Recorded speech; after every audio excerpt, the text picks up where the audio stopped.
singles household is like a castle. Every castle we have gives us fortification, gives us strength to fight out of, and it strengthens your kingdom, as it were. However, because so many of us come from single child families or broken homes, setting up a singles household doesn't come naturally to a lot of us. So it's something that has to be taught. In Psalm 133 verse 1 it says, "How good and pleasant it is when brothers live together in unity.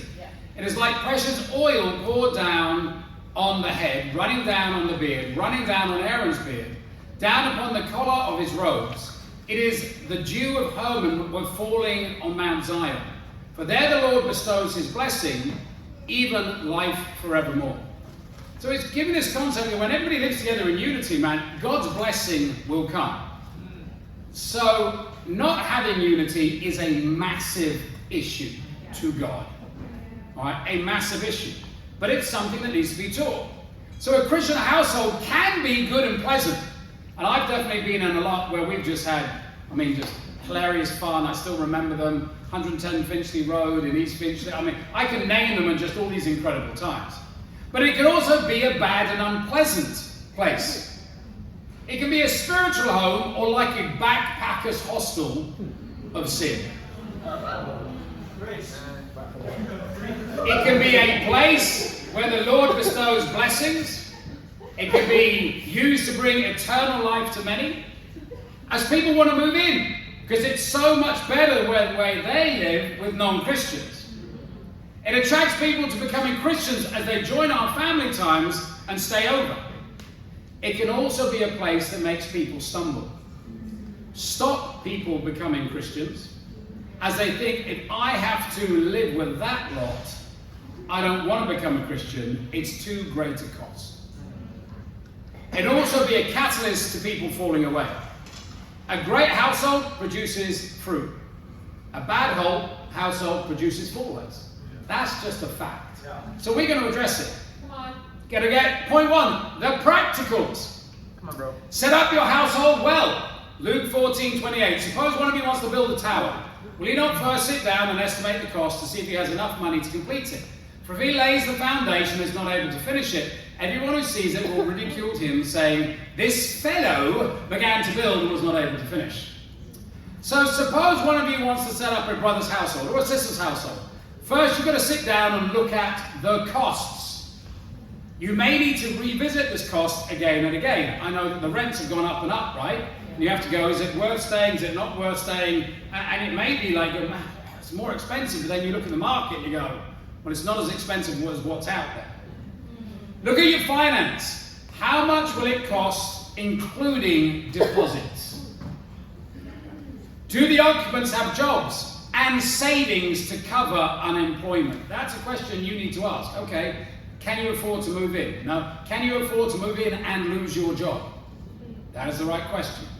Have you budgeted for all the bills? Telephone, internet, gas, electricity, council bills, tax, maintenance. What is the real cost here? What furniture do you need or have?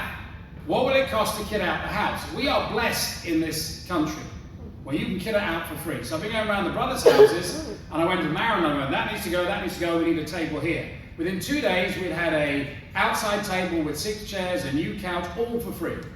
I mean, we are so blessed, it's ridiculous. Okay, so there is no excuse for having bad furniture in a house. All right, who will be in charge of the finances? There needs to be a point person, a leader on the finances. It may not be the leader of the house, but there needs to be a leader, because sometimes, the leader is great with relationships, but terrible with money, so you don't give, you know what I mean? You've got to talk about that. Look at the lease. Who is held responsible for what? How easy is it going to get out of? How easy is it to change an occupant? What are you held responsible for if there are damages or a fire?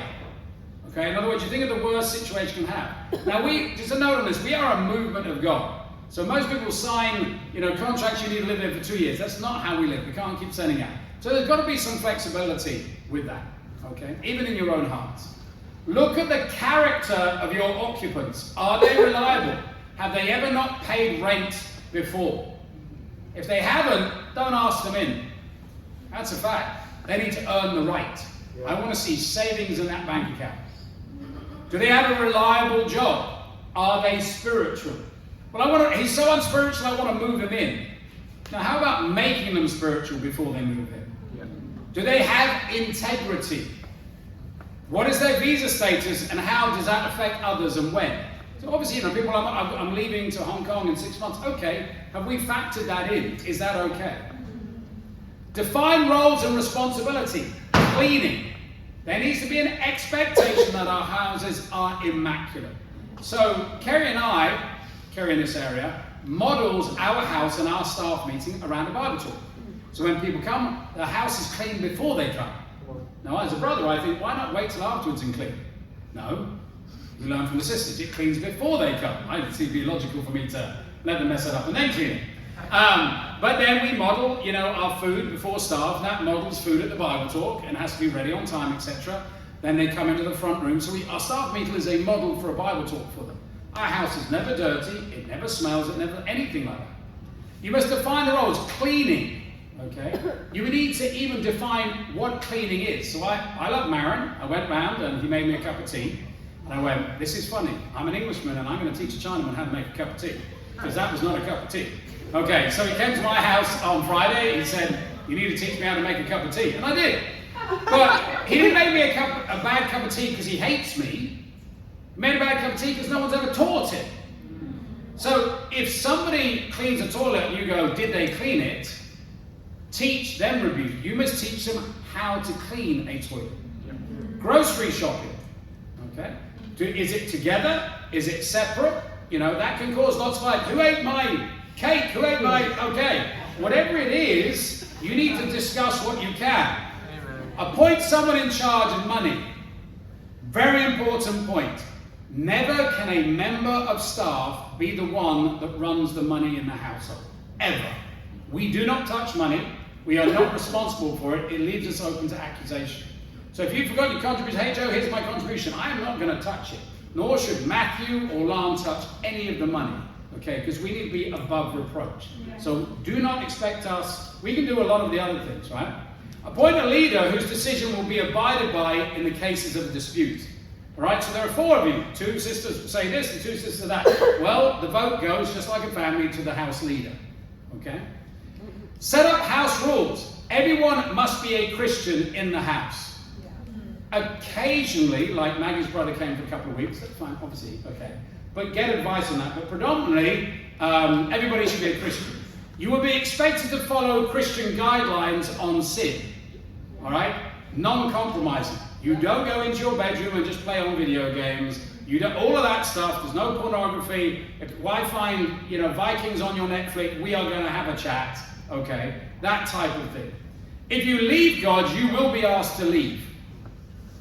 Okay? That needs to be said. If you fall away, we will ask you to leave. And we will ask you to continue to pay rent until we find somebody. Okay? Everybody needs to sign in on that. You may even want a little contract between the 4 of you to say that. Right? If you cannot pay rent, you will be asked to leave. Unless, because of hardship, all the other tenants agree to cover your rent. Let me just say something about this. We have benevolence.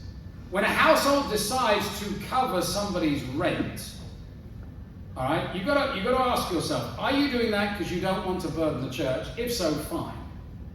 But benevolence is there for us to help brothers. And if I don't find out from a problem for 2 months because you cover their rent and then you have lots of bad attitudes, then that doesn't actually help me get into their life and help them. Whereas if you come to me and go, hey, we could cover it, we've got the money, but this brother needs benevolence. Well, that then allows the shepherds and myself to get in there and help them. Without that, you may be doing it from a very good-hearted point of view, but it doesn't actually help. You end up being burnt. Okay, so if somebody genuinely can't, then we'll get with them. They go, we can't. I'll go, all right, let me come to your house. Is that your Xbox? Yes. Well, you can pay your rent. You just need to sell your Xbox. Well, I don't want to. Well, I don't want you to. So either get the money for rent or sell your Xbox. But sometimes we get sentimental. It doesn't help character. Right? You can always find money to pay rent by selling water or cakes if you are unemployed. Any one of us can make $200 a day just making cupcakes and selling them. Any one of us. Most of our rents don't cover more than $200. So there is never an excuse. You want conviction on that? Sit at Pete and Paulina's feet. They couldn't do rent and they were out there selling water as mature people white-collar job out there. I'm selling water to pay my rent. Deep conviction. That's how we build the church, and we will not compromise that. And that's why, I mean, they're a phenomenal couple. Amen. Amen. Family night will be attended by all. On Sunday afternoon, it's family night, right? So leaders meeting, great, and then we have family night. It's non-negotiable, okay? Obviously, there are times, and there are sometimes a little like challenging if somebody's a nurse or something. But that family night is essential. You don't put the television on. You actually have a family night. You bond, right? Do not make too many house rules, but some are essential. For example, cleaning roster, when the set family time is at, always having clean bedrooms. Everyone agreed to get up and have quiet times by a set time.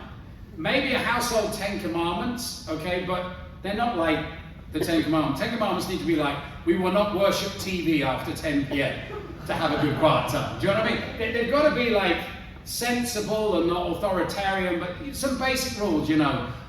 If you if you use the sugar, you will replace it. Do you know what I mean? Like, we have some rules. Like, if you drive our car and you've used it, never return it with no petrol in it. You know, that's just common courtesy. So sometimes there are certain things, but guys, you've got to communicate well.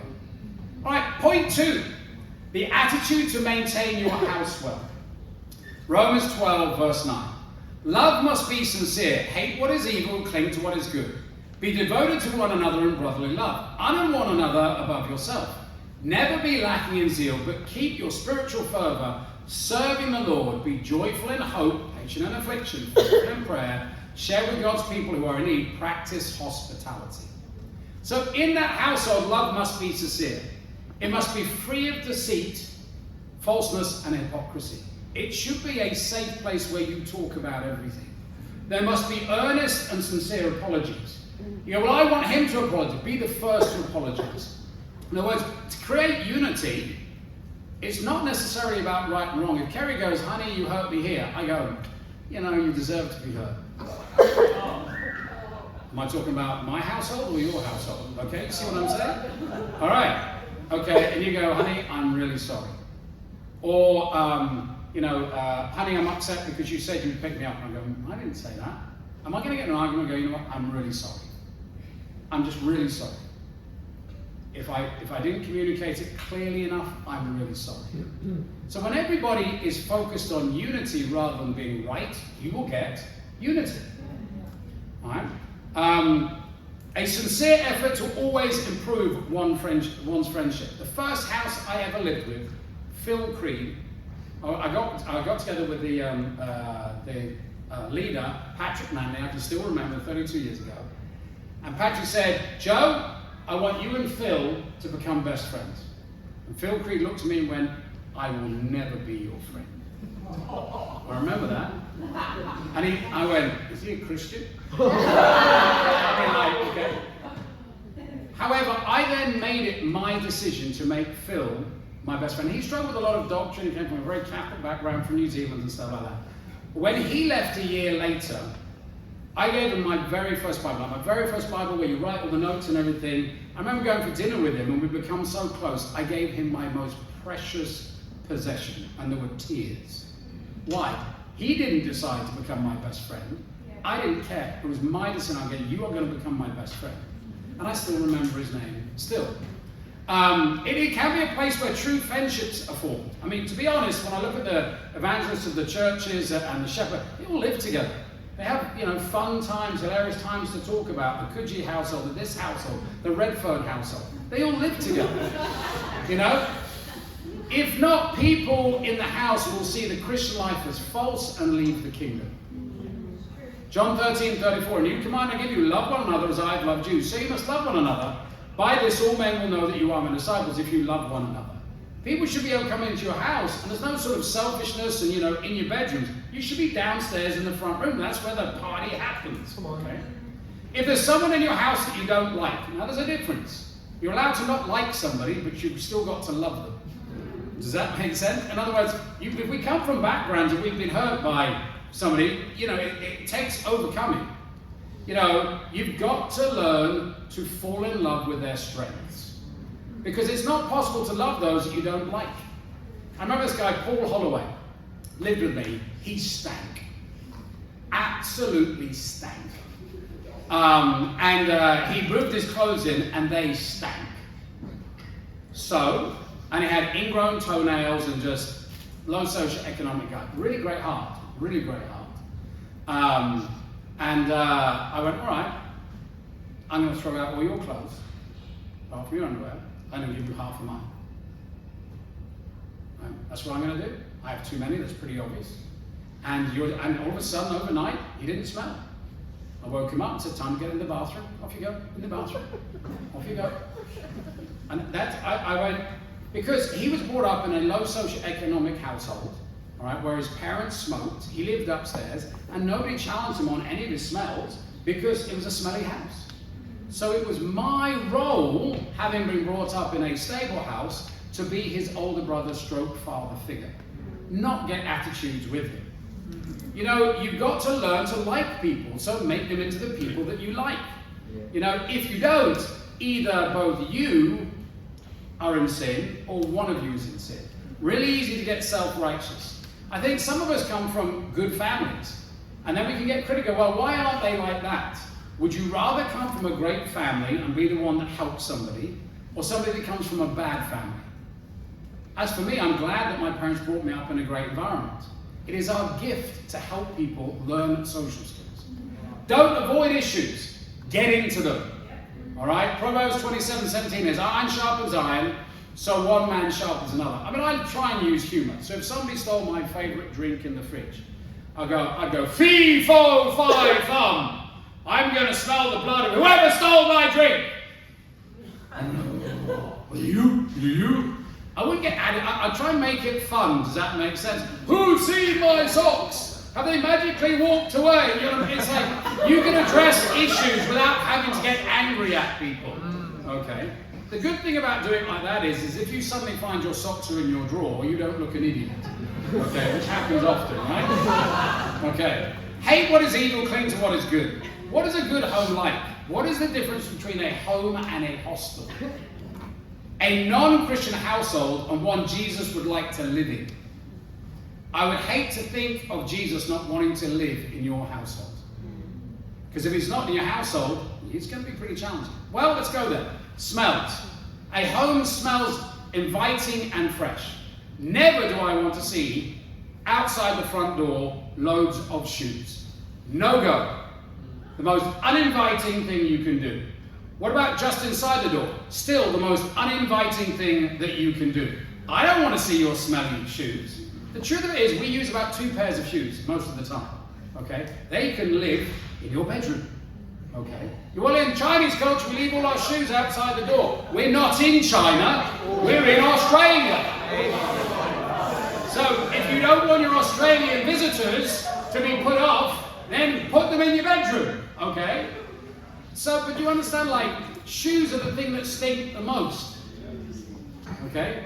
Think baked goods. When people say, you look up how to sell a house, they go, when people come around you need to just bake some muffins, you'll get about $10,000 extra for your house. Okay? You've got to make them smell nice. If you go, well, how do I know if it smells nice? Invite your shepherd's rat. Hey Liz, would you like to come and smell my house? In a pot but I will do it for Jesus. Okay. Or does it smell like the bleach of a hostel? Wash clothes. You need a dirty laundry basket. Okay. Sheets, shoes. Honestly, some of your sheets will be walking off your bed if you don't wash them tonight. Okay. That's the reality. Okay. We'll talk about the practicals of what a bedroom should look like. Okay, practicals. Buy freshness. Empty your bin regularly. Clean out the fridge regularly. Have dirty washing baskets for dirty clothes. Have a regular set wash time so all clothes are washed, not going there and old ones. The other thing is throw things out that smell. Yeah. Well, they're my favorite Air Jordans. Well, give them to me and I'll take them to Samoa. Yeah. Okay. But you know, you can wash your Air Jordans. It may damage them. They're damaging me right now, not being washed. Okay. You've got to be ruthless with this stuff. Okay. Talk openly about hygiene. Have set bi-weekly house cleaning days. Vacuum twice a week at least. Clean up spills. When I used to live in a house, Saturday morning was our thing. As a brothers, we'd get together, we'd get up, have our quiet time together, we'd clean the house from top to bottom. It was after Friday night, there was always food everywhere. And so we'd clean it up, and then, we'd have a breakfast together, it'd be a lot of fun, and we'd go out and evangelize. Okay? So you've got to have that set time in there to do it.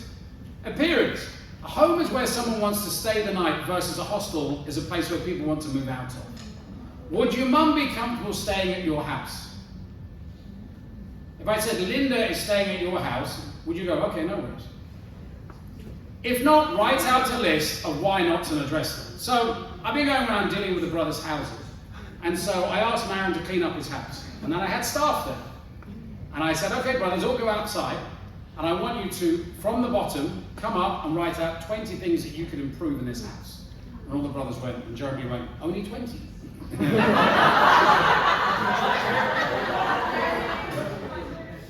Then I got them to email them to Marin, because I didn't want to butcher Marin, you understand? I wanted Marin to learn. So that gave him the information about what he didn't see, education. Okay. I went through, is there a hidden mess in the cupboards? He goes, there's no space for everything. And I went, well, if you move that there, and you move that there, there's more room there, and there's that. Our cupboard's full of rubbish. Clothes not in drawers, baskets, areas not cleaned for some months. I said, just get rid of that. Unclean cooker, fridge. If there are clothes that need drying, have a dry rack. No dishes left in the sink.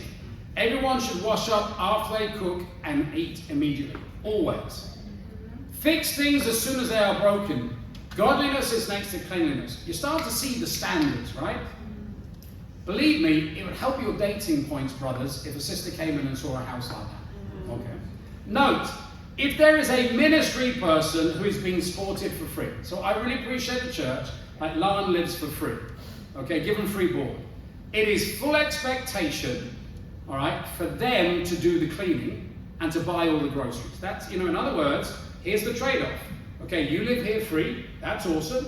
As a result, we want you to do the cleaning on Friday morning or whatever it is and buy all our groceries. Why? That's the trade-off. Like, what's in it for me? Okay, well, obviously we help them, you help them sort of be free and to do the gospel, but there's an expectation.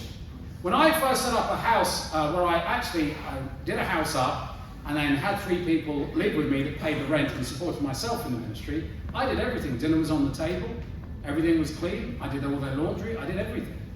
I was just super grateful to be employed in the ministry by them paying it. That's not a bad expectation. And then the people in the house naturally follow you because you're their servant. All right? They should also get up when everybody else gets up. People go, well, I was out till 2 a.m. Studying the Bible with people. I can, sleep until 10. No. That's not how it works. Yeah. You get up with everybody else just as if it was a normal job. You get up at 6. If the intern's not living the life that's inspiring you, tell me. That's not what we do. Well, I was out till 2 a.m. Paulina's up with kids at 2 a.m. Bonnie's up at 2 a.m. Obed's up. Do you know what I mean? It's like, that's just life. Yeah. Okay? Organization. Do not clutter a house. Raise your bed so you can store things underneath them. No living out of a suitcase for months. All bedrooms should be neat so you can host a Bible study. In other words, I should be able to come into your house, join your Bible talk, and go, hey, we need to study the Bible with this guy in your bedroom right now. Every bedroom, you wake up, you make your bed, and you have it all figured out so that every single bedroom at every moment in time can be used for a Bible study. Why? After a good Bible talk on a Friday night, you should have 2 or 3 studies. That's called discipline. All right? Have a separate Bible discussion food cupboard. Why? Well, this is where you put the extra coffee. This is where you put the extra tea. So if you have a Bible study round, you're always able to be hospitable towards them. And it should not be touched for general consumption. Well, the Bible talk's left their food here for next Friday. I'll take it and fill it back up again. No, you won't. You'll forget. No one is ever to sleep on a couch in the front room. Ever. Why? Your sweat goes into the couch. All right? It stinks. That's why there should be sheets and undersheets on all the beds. All right? So never ever. So I helped Matthew with this. They've got a double bunk bed in one of the bedrooms, and then they've got his mattress as the intern underneath that he pulls out. That's the life we live.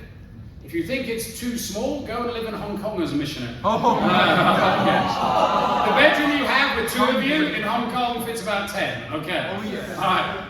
Get help with the overall look and design. Make a list of everything you need. Microwaves, washing machines, beds, lamps. Really attack finding them. It's quite fun, actually. Ask everybody you know about. Pray about finding them daily until you get them. There are many free websites. Make a real focus. So right now I'm going around helping people getting, new couches, new this. In other words, you've got to make life, your home be a home.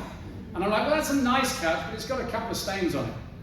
I've been tracking a leather couch that I think would look much better there. But also get input. So because of my two older sisters, I have a sort of better grasp than most on a house. And I went to Mary's house, I said, do you see that door there? There's meant to be a thoroughway there, so if you put your couch there, then you can't use outside. And if you put your table there, you know what door that is? That's to the toilet. So you're coming out the toilet onto the dinner table. Okay. And I said, isn't this feng shui? Right? Aren't you Chinese meant to be teaching me? Do you know what I mean? Like yin and yang and all of that? I'm like, don't you guys do it? In other words, so what you actually have to do is you have to go into websites and go, who made my apartment? And then find the photos when they sold it. And it will tell you where the couch is meant to be, where the TV is meant to be, and everything. Just by switching the couch around, made the thing an amazing, more room. I think Chinese night was there last night. Already, and then we've got a table outside, get the one in the front room out. Already, the house is like 3 times bigger than it normally was. All right, be devoted to one another in brotherly love. Honor one another above yourself. Devotion is achieved through time. Pray together. Have quiet times with everybody in the house at least once a week. So if I was living with 3 other brothers, I'd say I'd pray with Terry on a Monday, Wednesday I'd pray with Brandon, and then say Saturday I'd pray with Keanu. That would be my house. Obviously if you've got a big house, which I don't really like, the smaller the better, maybe once every 2 weeks. But have that quiet time. Note, if you disciple someone in your house, just living with them is not a discipling time. This is one of those sins, okay? So you go out and have a 2-hour D time with them. You don't count it as, well, we got family time and we pray together. So that's one of the things that people fall into. Must have a weekly household family time. Ideally, dinner on Sunday nights, or if complicated schedules, maybe Saturday breakfast. But in our culture here, Sunday night seems to work the best. At least 2 to 3 hours. That's pretty unchangeable. Talk about feelings, bills, household duties, the mission. God, and also have a lot of fun. So one of the easiest ways to start a family time is go, hey, everybody go around and share about a low and a high this week. Okay? How did it go? No television. Well, we just watched a movie. That is not a family time. That is a zone out time. Okay? It's about you having time together, having a meal, having a laugh, getting Jenga out, or whatever game it is, and really, really bonding. Or just get everybody together and go down the beach. Honor others above yourselves. A golden rule on wants and dislikes in a house. If someone wants to do something as a household or for the house and it does not bother you, let them do it. All right? Less opinions or demands you have, the more likely you are to have yours done. Okay? But one of the great things about relationships is, somebody goes, well, they decided to go axe throwing. I would never have done axe throwing.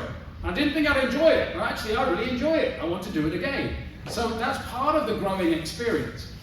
For many people, moving to a house or an apartment is the first time they are ever having to deal with their deep-rooted selfishness. After either having lived in a home where a parent does a lot for them or ignores their selfishness to avoid confrontation, or after having lived alone. This calls for everybody to be patiently teach each other and honor the differences as opposed to simply being angry or annoyed with each other. So you must understand you've got to teach people before you challenge them. So maybe you go, he's always on his phone. You go, well, have you talked to him about it? That's unsociable? No, I'm just angry. Well, then you've got to talk. So if you have a family time together, you get a bowl, you have everybody's phone in the bowl during family time. Okay? But you've got to be able to understand that people are coming from all sorts of different directions. You can't think they're going to run up to speed immediately.